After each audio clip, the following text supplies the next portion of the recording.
সারা বছর মেলা ফাইজলামি ইত্রামি করছি, আর না, এবার রমজান মাস চলে আসছে, রোজা নামাজ করব আর ভালো পথে চলবো ইনশাল্লাহ।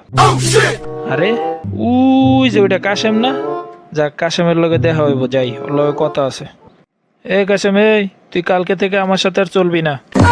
তোর সাথে যদি খালি আমি চলি তাইলেই খালি আমার মুখ দিয়ে গালি বাইর হয়, খারাপ খারাপ কথা কই, আমার রোজা থাকবে না, রোজা যাবে ভাঙ্গে। আইসে 2 দিনের মুসল্লি, আমার লগে থাকলেই খালি তোর রোজা ভাঙ্গা যায়, তাই না?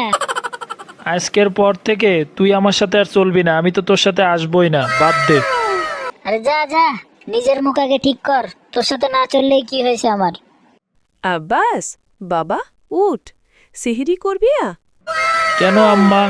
তুমি যদি আমার আর 10টা মিনিট আগে ডাক দিতা তাহলেই তো আমি সেরিটা ঠিক মতো করতে পারতাম। সিহরি সময় শেষ হইতাছে, উঠোন। আর মাত্র কয়েক মিনিট আছে, যাও তাড়াতাড়ি।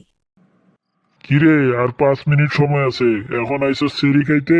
2000 years later. আর মাত্র 1.5 মিনিট বাকি আছে, খাইলে খাওয়া, না খাইলে না, আদান দিলাইমু।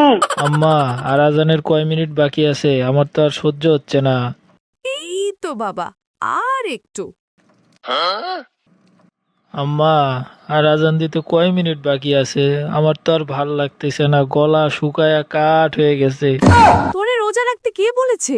আমারে জ্বালায়া মারতাছোস।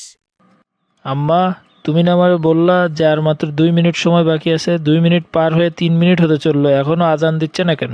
আজকে অনেক খিদা লাগছে।